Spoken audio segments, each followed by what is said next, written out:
Breaking news చూస్తున్నాం. తిరుమల లడ్డు కల్తీ వ్యవహారంపై సుప్రీంకోర్టు కీలక వ్యాఖ్యలు చేసింది. లడ్డూలో జంతు కొవ్వు కలిసిందని ఏ ప్రాతిపదికన చెప్తున్నారని, దీనిపై వ్యాఖ్యానించడానికి మీరేమైనా నిపుణులా అని పిటిషనర్ను ధర్మాసనం ప్రశ్నించింది.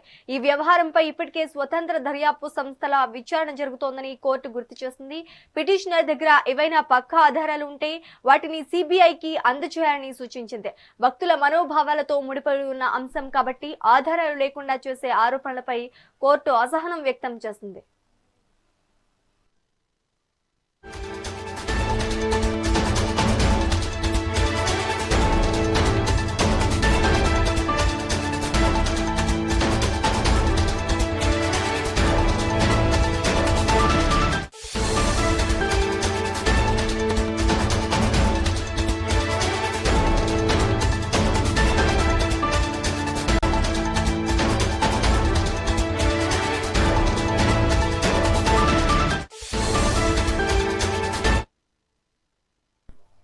తిరుమల లడ్డు కల్తీ వ్యవహారంపై సుప్రీంకోర్టు కీలక వ్యాఖ్యలు చేసింది. లడ్డూలో జంతు కొవ్వు కలిసిందని ఏ ప్రాతిపదికన చెప్తున్నారని, దీనిపై వ్యాఖ్యానించడానికి మీరేమైనా నిపుణులా అని పిటిషనర్ను ధర్మాసనం ప్రశ్నించింది. ఈ వ్యవహారంపై ఇప్పటికే స్వతంత్ర దర్యాప్తు సంస్థల విచారణ జరుగుతోందని కోర్టు గుర్తు చేసింది. పిటిషనర్ దగ్గర ఏవైనా పక్కా ఆధారాలు ఉంటే వాటిని సిబిఐకి అందజేయాలని సూచించింది. భక్తుల మనోభావాలతో ముడిపడి ఉన్న అంశం కాబట్టి ఆధారాలు లేకుండా చేసే ఆరోపణలపై కోర్టు అసహనం వ్యక్తం చేసింది.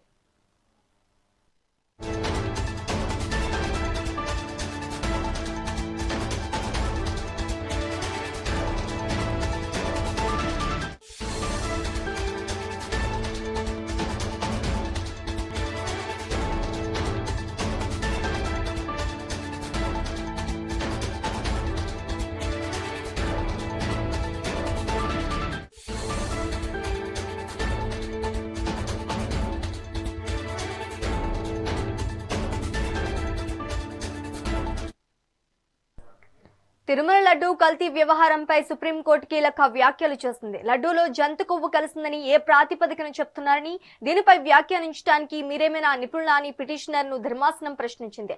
ఈ వ్యవహారంపై ఇప్పటికే స్వతంత్ర దర్యాప్తు సంస్థల విచారణ జరుగుతోందని కోర్టు గుర్తు చేసింది. పిటిషనర్ దగ్గర ఏవైనా పక్కా ఆధారాలు ఉంటే వాటిని సిబిఐకి అందజేయాలని సూచించింది. భక్తుల మనోభావాలతో ముడిపడి ఉన్న అంశం కాబట్టి ఆధారాలు లేకుండా చేసే ఆరోపణలపై కోర్టు అసహనం వ్యక్తం చేసింది. ఇక ఇదే అంశానికి సంబంధించి మరింత సమాచారం మా కరెస్పాండెంట్ రమణ అందిస్తారు. రమణ, చెప్పండి. రైట్, ఏదైతే టీటీడీలో ఏదైతే కల్తీ నెయ్యి వ్యవహారంపై కోర్టు కీలక వ్యాఖ్యలు చేసిన పరిస్థితి అయితే ఉంది. ముఖ్యంగా లడ్డు వ్యవహారానికి సంబంధించి కల్తీ నెయ్యి జరిగిందనేనని ఇప్పటికే సిబిఐ సిట్ ఎంక్వైరీలు జరిపి అందులో కొంత మేరకు గీ అడల్ట్రేషన్ గురైందని మాత్రమే చెప్పారు. ఎక్కడా కూడా జంతు కొవ్వు కలిసిందా, లేకపోతే చేప నూనె కలిసిందా, ఇంకేమైనా కలిసాయా అనే దీని మీద పూర్తిగా విచారణ జరుపుతున్న నేపథ్యంలోనే కోర్టు ఈరోజు కీలక వ్యాఖ్యలు అయితే చేసిన పరిస్థితి అయితే ఉంది. దీనికి సంబంధించి టిటిడి వారిని కూడా కోర్టు ప్రశ్నించిన పరిస్థితి. ఏదైతే లడ్డూకు సంబంధించినంత వరకు కూడా జంతు కొవ్వు కలిసిందని చెప్పడానికి మీరెవరు నిపుణులా అంటూ కూడా కోర్టు ప్రతివాదులను ప్రశ్నించిన పరిస్థితి. ఇప్పటికే లడ్డూ వ్యవహారంపై సిబిఐ విచారణ అయితే కొనసాగుతుంది. అలాగే ఏకసభ్య కమిటీ కూడా ఏకసభ్య కమిషన్ కూడా తిరుపతిలో దాదాపు 45 రోజుల పాటు విచారణ జరిపించి పూర్తి నివేదికను ఇవ్వాలని ఇప్పటికే ప్రభుత్వం ఆదేశించి ఆ దిశగా ఏకసభ్య కమిషన్ కూడా తిరుపతిలో విచారణ అయితే కొనసాగిస్తున్న పరిస్థితి అయితే ఉంది. ఈ నేపథ్యంలో పిటిషన్ దగ్గర ఏమైనా ఆధారాలు ఉంటే సిబిఐకి అందించండి అంటూ కూడా సుప్రీంకోర్టు ధర్మాసనం కాసేపటి క్రితం ఏదైతే వెల్లడించిన పరిస్థితి అయితే ఉంది. ముఖ్యంగా టిటిడికి సంబంధించి కల్తీ నెయ్యి వ్యవహారంపై హాట్ టాపిక్ గా కొనసాగుతున్న సందర్భంలో ఈరోజు సుప్రీంకోర్టు ఈ కీలక వ్యాఖ్యలు చేయడం సర్వత్రా చర్చనీయాంశమైన పరిస్థితి అయితే ఉంది. ఎందుకంటే దీనికి సంబంధించి ఇప్పటికే టిటిడి ఈ లడ్డు వ్యవహారానికి సంబంధించి కల్తీ జరిగిందనేనని ఒక పక్క వాదనలు వినిపిస్తున్న నేపథ్యంలో జంతు కొవ్వు కలిసిందని ఏ విధంగా చెప్తారు అని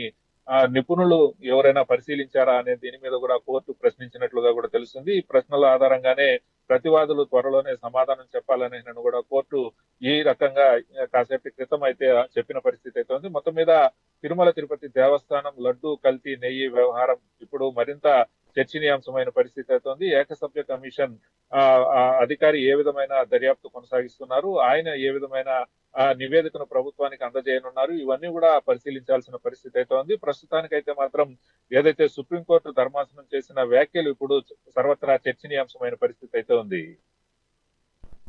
right, thank you for the update Ramana.